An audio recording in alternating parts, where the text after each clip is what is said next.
श्री परमात्मने नमः। भगवान ने कहा है कि निस्वार्थ भाव से केवल दूसरों के हित के लिए कर्तव्य कर्म करने का नाम यज्ञ है। और यज्ञ से सभी कर्म जो है अकर्म हो जाते हैं। अकर्म हो जाते हैं मतलब उनका फल जो है वो बांधता नहीं है। मनुष्य को उनका फल जो है बांधता नहीं, उनके फलों से बंधन नहीं होती है। भगवान ने कुल 12 प्रकार के यज्ञ बताए हैं। पहला बताया ब्रह्म यज्ञ। ब्रह्म यज्ञ में क्या बताया है कि प्रत्येक कर्म में कर्ता, करण, क्रिया, पदार्थ आज सबको ब्रह्म रूप से अनुभव करना। जो भी आप काम कर रहे हैं उसमें जो कुछ भी है, जो करने वाला है आप मतलब स्वयं कर, और जो करण है, जो आपके उपकरण हैं जिनसे आप कर्म कर रहे हैं, और जो क्रिया कर रहे हैं उस सबको ब्रह्म स्वरूप ही जानने का। जैसे भगवान ने कहा ना कि जैसे कोई यज्ञ करता है तो उसमें जो यज्ञ के पात्र वगैरह हैं वो भी ब्रह्म है, जिन चीज़ों की आहुति दी जा रही है वो भी ब्रह्म है, और जो अग्नि है वो भी ब्रह्म है, और जो आहुति दे रहा वो भी ब्रह्म है। तो वो कहते हैं और जो यज्ञिष्ठ है मतलब जो यज्ञ का अवशिष्ट हुआ है, जो उसका फल हुआ वो भी ब्रह्म रूप हो जाता है। तब दूसरा भगवान ने कहा कि भगवद अर्पण रूप यज्ञ, संपूर्ण क्रियाओं और पदार्थों का केवल भगवान और भगवान के लिए ही मानना, कि सब क्रियाएं और सब जो है पदार्थ जो है वो भगवान के हैं और भगवान के लिए ही उनका उपयोग हो रहा है। मतलब जो कुछ भी हो रहा है वो भगवान के द्वारा और भगवान के लिए ही हो रहा है। तीसरा उन्होंने कहा कि अभिन्नता रूप यज्ञ, मतलब असत से सर्वथा विमुख होकर परमात्मा में लीन हो जाना, अर्थात परमात्मा से भिन्न अपनी स्वतंत्र सत्ता न रखना। केवल दूसरों के लिए हित कर्तव्य करने से ये संपूर्ण कर्तव्य कर्म करना, ये जो है भगवान ने एक कर्तव्य कर्म रूप यज्ञ कहा कि जो भी आप काम करिए उसको कर्तव्य रूप में जान के करिए। उसमें किसी कामना से प्रेरित होकर उसमें उसको करने की कोशिश मत करिए। मेरा कर्तव्य है तो वो मैं करूँगा। संयम रूप यज्ञ, एकांत में अपनी इंद्रियों को विषयों में प्रवृत्त न होने देना। इंद्रियों को, ये संयम रूप यज्ञ है कि अपनी जो इंद्रियां जो विषयों की ओर जाना चाहती हैं उनको विषयों की ओर जाने से रोक देना, उनको विषयों की ओर नहीं जाने देना। धीरे धीरे रोकने से फिर इंद्रियां जो है विषयों की तरफ जाना बंद कर देंगी। फिर कहते हैं विषय हवन रूप यज्ञ, इंद्रियों का विषयों से संजोग होने पर भी उसमें राग दोष पैदा न होने देना। इंद्रियां जो है विषयों की तरफ तो जा रही हैं लेकिन उनमें जो है उनमें कोई मतलब उन विषयों में अपना राग उसमें प्रेम या घृणा का भाव नहीं आने देना कि मुझे अच्छा लग रहा है या नहीं अच्छा लग रहा है। फिर वो कहते हैं समाधि रूप यज्ञ। समाधि रूपी यज्ञ में क्या है कि मन बुद्धि सहित संपूर्ण इंद्रियों और प्राणों की क्रियाओं को रोककर ज्ञान से प्रकाशित समाधि में स्थित हो जाना। सब क्रियाओं को मतलब मन जो सोच रहा है उसको, उसका जो चिन्ह वो है वो सब सारी मतलब मन में विचारों को रोक के, इंद्रियों को विषयों की तरफ जाने से रोक के केवल अपने स्वरूप में स्थित हो जाना, कि मतलब हमारा जो सच्चिदानंद स्वरूप है उसमें स्थित हो जाना। फिर भगवान कहते हैं एक द्रव्यमय यज्ञ है। द्रव्यमय यज्ञ क्या है कि संपूर्ण पदार्थों को, जो भी आपको पदार्थ प्राप्त हैं उसको दूसरों के निस्वार्थ दूसरों की सेवा में लगा देना। एक तपोयज्ञ है। तपोयज्ञ क्या है? अपने कर्तव्य के पालन में आने वाली कठिनाइयों को प्रसन्नतापूर्वक सह लेना। मतलब जो भी कर्तव्य पालन में कठिनाइयाँ आ रही हैं उनको प्रसन्नतापूर्वक सह लेना। योग यज्ञ। योग यज्ञ क्या है? कार्य की सिद्धि असिद्धि में तथा फल की प्राप्ति अप्राप्ति में सम रहना, ये योग यज्ञ है। स्वाध्याय रूप ज्ञान यज्ञ, वही दूसरों के हित के लिए सत शास्त्रों का पठन पाठन, नाम जप आदि करना, ये जो है स्वाध्याय रूप ज्ञान यज्ञ है।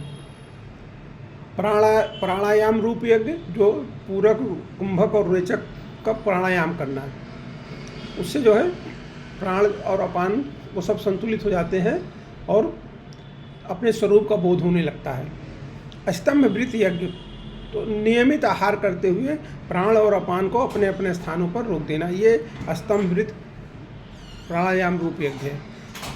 तो भगवान ने एक कुल 12 प्रकार के यज्ञों का वर्णन किया है।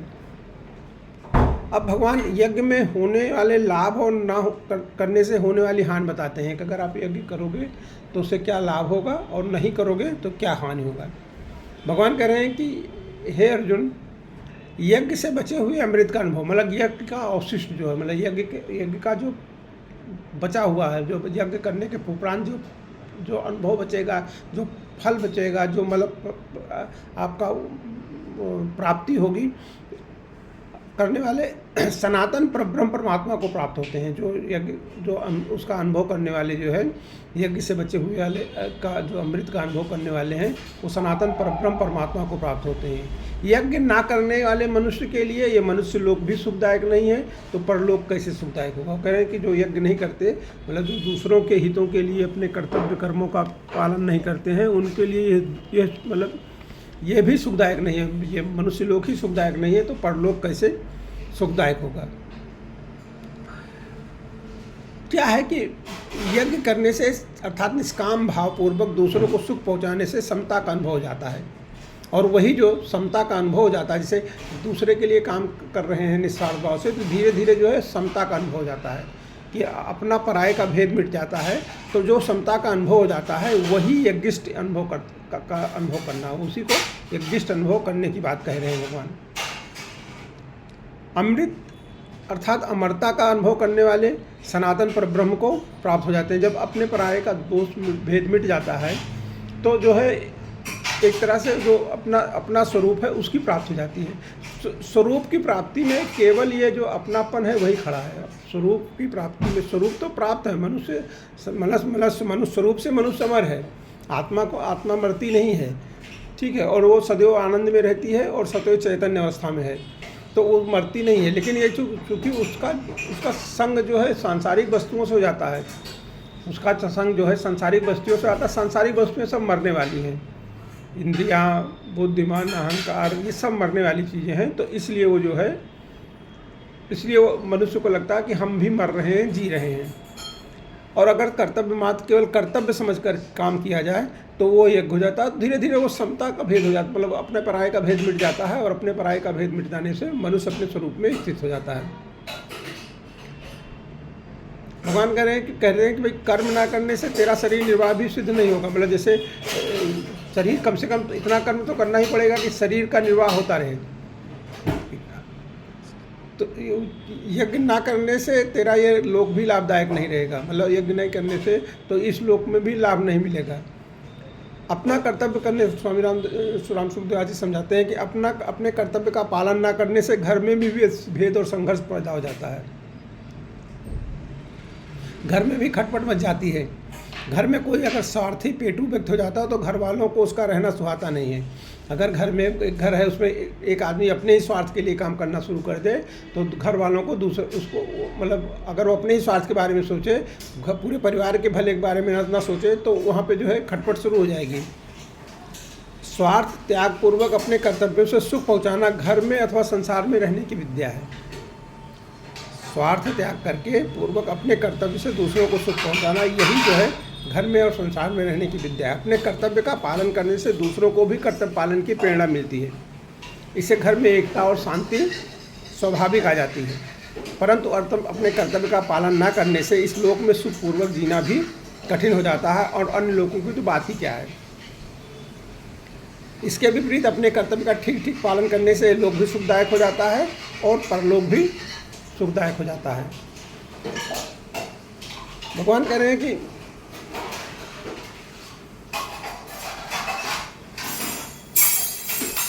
बहुत से यज्ञ वेद की वाणी में विस्तार से कहे गए हैं।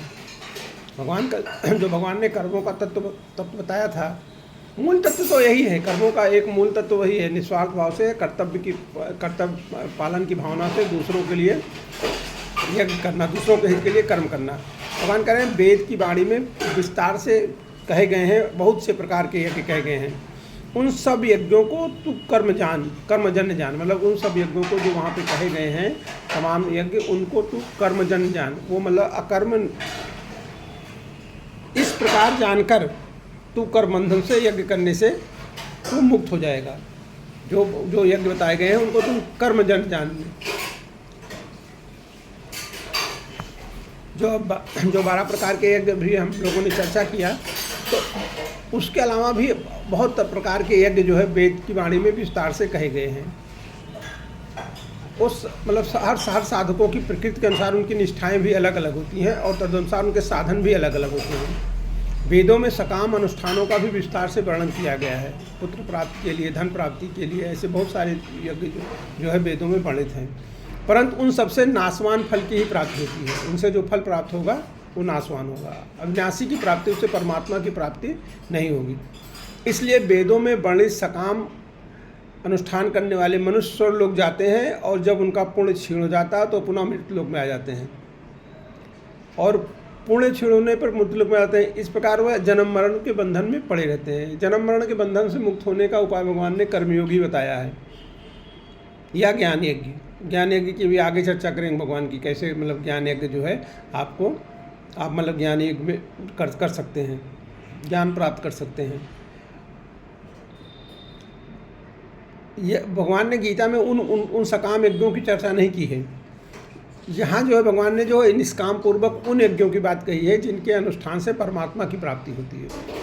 भगवान ने उनकी चर्चा नहीं की सकाम यज्ञ से, उसकी वो संसार की बात है। भगवान तो अर्जुन को उसके स्वरूप में स्थित करके और कर्मयोग में लगाना चाहते हैं। कर्मयोग मतलब ज्ञान दे के उसको कर्मयोग में लगा के और फिर उसको उसके स्वरूप में स्थित करवाना चाहते हैं।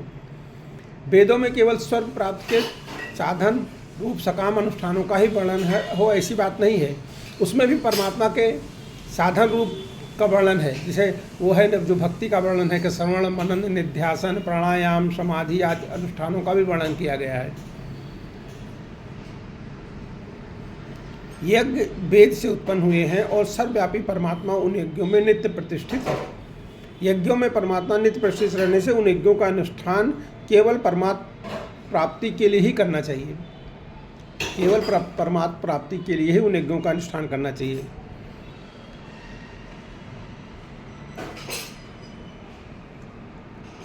सबके सब यज्ञ जो है कर्मजन्य है, मतलब क्रियाओं से ही, कर्मों से होने वाले यज्ञ हैं। भाई आप प्राणायाम भरी करेंगे तो क्रिया करेंगे, कुछ भी करेंगे, श्रवण करेंगे तो क्रिया करेंगे, मनन करेंगे तो क्रिया करेंगे, कुछ भी यज्ञ करेंगे तो क्रिया से ही होगा वो यज्ञ। जो भी है उस, और मन वाणी से जो भी कथन होता है, मन से जो संकल्प होते हैं, सर्व कर्म कहलाते हैं।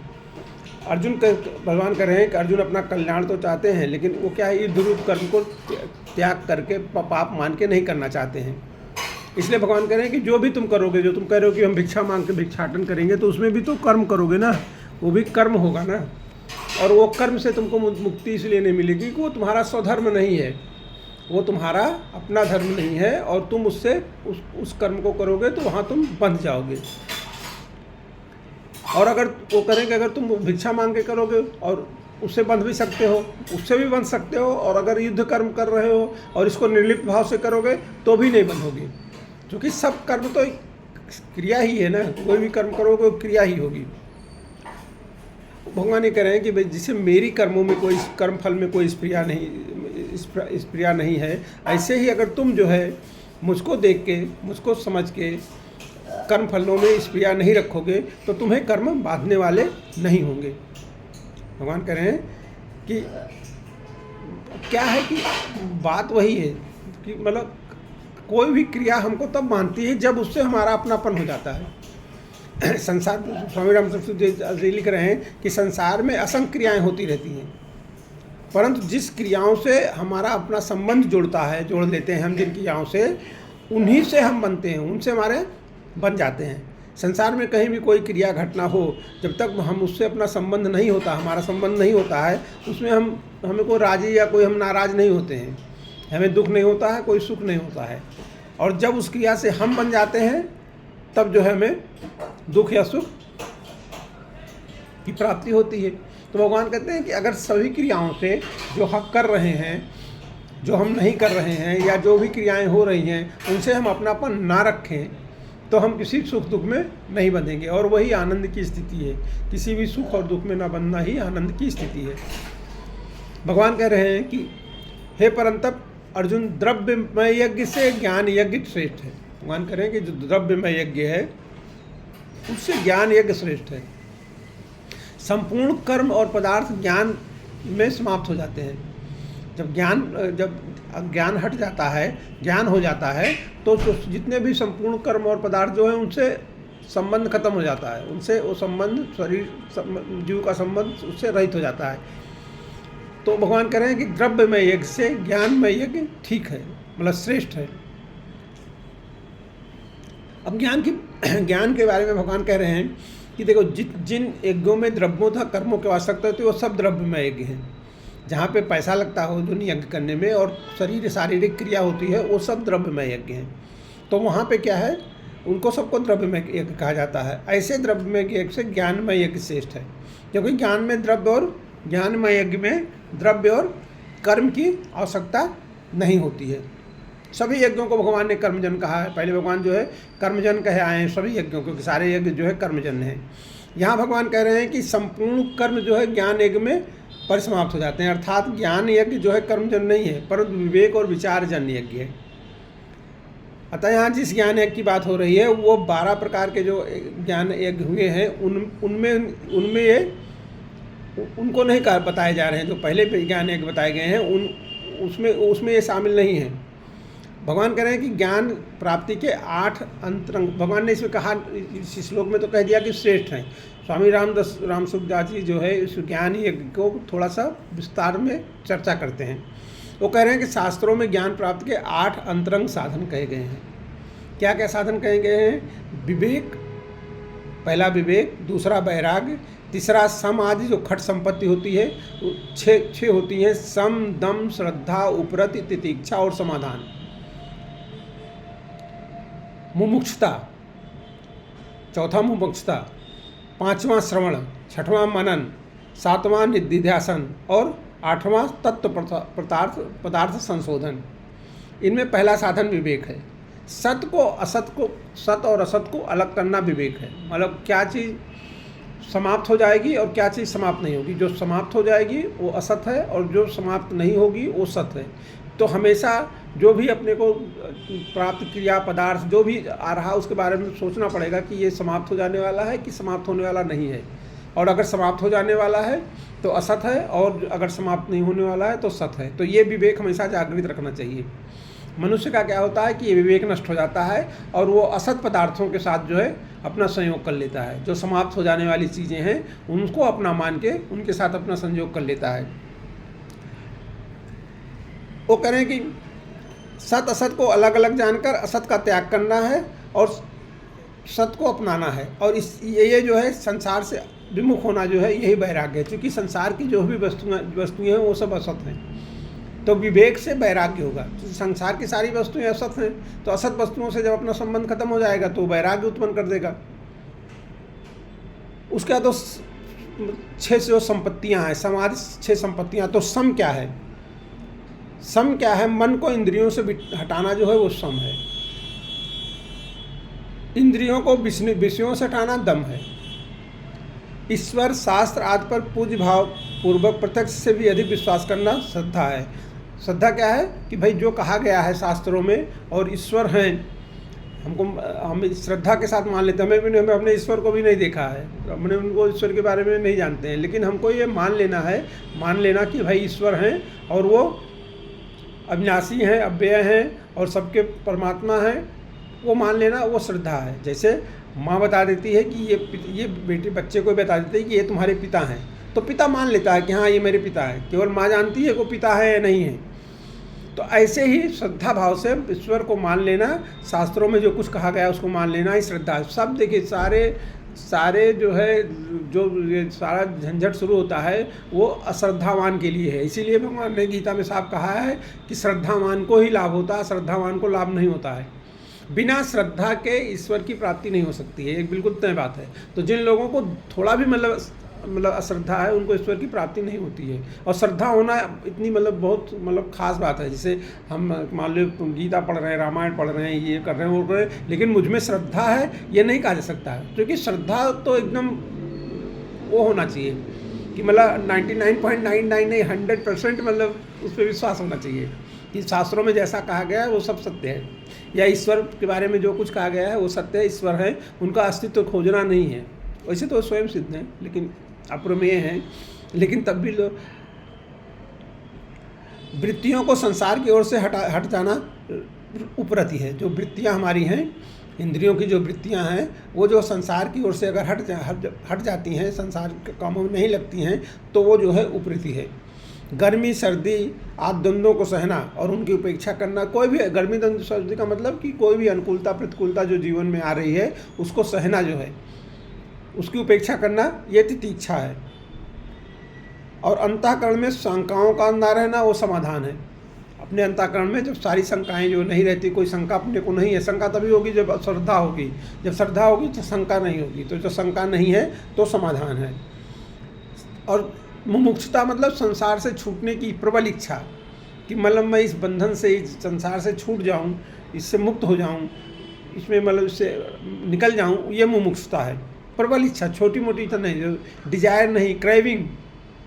डिजायर और क्रेविंग में अंतर होता है। डिजायर तो होता है कि हाँ ठीक है छूट भी गया तो कोई बात नहीं, जैसे हम लोगों का हो सकता है डिजायर हो, हम जैसे लोगों का हो सकता है, लेकिन क्रेविंग होती है जो मतलब जो बिल्कुल उसके लिए जुट जाते हैं। जैसे स्वामी प्रेमानंद जी की क्रेविंग रही होगी कि 13 साल की उम्र में घर छोड़ के निकल जाना, कि मुझे प्राप्ति करना, मोक्ष होना है, मुझे संसार में नहीं रहना है।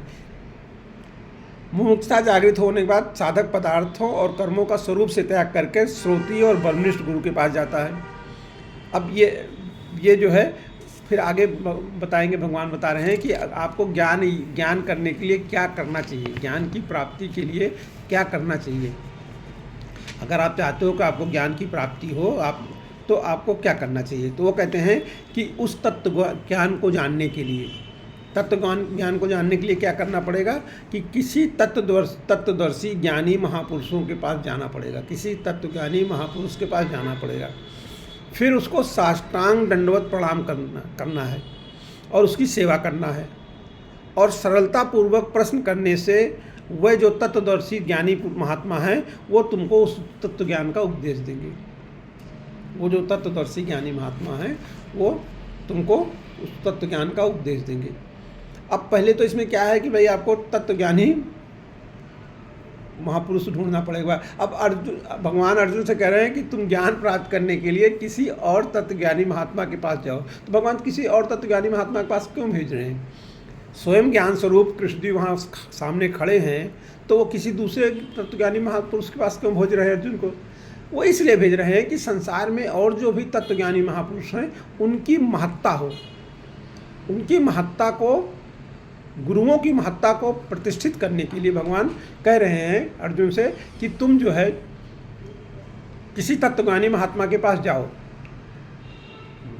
मतलब अब तो क्या है, अगर भगवान कहते हैं तुम मेरे पास आओ मैं तुमको ज्ञान दे दूंगा, तो वो तो हो ही गया, भगवान के पास जाने पे तो ज्ञान दे ही देंगे, तो ज्ञान स्वरूप है, भगवान तो ज्ञान दे ही देंगे। लेकिन भगवान कह रहे हैं कि तुम तत्वज्ञानी महापुरुषों के पास जाओ, जिससे जो संसार में और तत्वज्ञानी महापुरुष हैं उनकी प्रतिष्ठा हो। फिर भगवान कह रहे हैं कि तुम उनके पास जाकर उनको साष्टांग दंडवत प्रणाम करो। तो साष्टांग दंडवत प्रणाम करने का मतलब क्या है यहाँ पे? साष्टांग दंडवत प्रणाम करने का मतलब कि तुम मतलब शरणागत भाव से हो जाओ। महापुरुष के पास जाके साष्टांग दंडवत प्रणाम करने का मतलब वो फिजिकल एक्सरसाइज नहीं कि आपने साष्टांग प्रणाम कर दिया। साष्टांग प्रणाम करने का मतलब कि शरणागत हो जाओ। फिर उनकी सेवा करने से, तो सेवा करने का मतलब क्या है? सेवा करने का मतलब यहाँ पे है, सेवा करने का मतलब नहीं कि आपने उनके हाथ पैर दबा दिए, आपने उनका जो है भोजन बना दिया, आप उनका सेवा करने का मतलब है कि उनकी आज्ञा में रहने से। मतलब जो तत्वज्ञानी महापुरुष जो आज्ञा कर रहे हैं आपको आज्ञा का पालन करना, आज्ञा का उल्लंघन कभी नहीं करना। उन्होंने जो आज्ञा कर दी वही आज्ञा बिना मतलब निष्ठापूर्वक श्रद्धापूर्वक उस आज्ञा का पालन करना है। सरलता पूर्वक प्रश्न करने से, सरलता पूर्वक प्रश्न करने का मतलब क्या है कि प्रश्न आपके दिमाग में अपने मतलब आपके दिमाग में मतलब नैसर्गिक रूप से वो प्रश्न उत्पन्न हुआ है। जैसे मान लीजिए तत्वज्ञानी महात्मा जो है कोई उपदेश कर रहे हैं और आपकी शंकाओं का समाधान होता जा रहा है, तो खाली अपनी मतलब अपना वो बताने के लिए कि मैं समझ रहा हूँ या मैं जो है मैं थोड़ा जानता हूँ या मैं जान रहा हूँ या मैं और जानना चाहता हूँ या उसमें थोड़ा गुरुजी को उलझाने के लिए, इसलिए प्रश्न मत करिए। अगर आपका नैसर्गिक रूप से समाधान होता जा रहा है तो आपको प्रश्न करने की जरूरत नहीं है। लेकिन आपको ऐसे कोई मतलब जेन्युइन मतलब आपको कोई मतलब लगता है कि हाँ यहाँ पे जेन्युइन आपको कोई मतलब शंका होती है, उभरती है। जैसे श्री रामचरितमानस में जैसे भरद्वाज जी ने महाराज ने कहा कि भाई मतलब वो तो मतलब उन्होंने तो लोकार्थ किया था, लेकिन वही तरीका अपनाना है कि मतलब जो है अगर जेन्युइनली आपको लगता है कि मतलब जो है क्या कहते हैं कोई प्रश्न पूछना है, ज़रूरी है प्रश्न, हमारी शंका का समाधान नहीं हो रहा है, बुद्धि जो है वो भ्रमित हो रही है, चिंतन इधर उधर जा रहा है, कोई बुद्धि उसके बारे में कोई निर्णायक वो व्यवसात्मकता नहीं हो रही है, कोई निर्णायक स्थिति में नहीं पहुँच रहे, तो आप प्रश्न करिए। वो कह रहे हैं कि ऐसे जो है तत्वदर्शी ज्ञानी पुरुष तुमको ज्ञान का उपदेश देंगे। भगवान कह रहे हैं कि ऐसे तत्वज्ञानी पुरुष तुमको ज्ञान का उपदेश करेंगे। तो अब इसके आगे जो है चर्चा अपने कल करेंगे।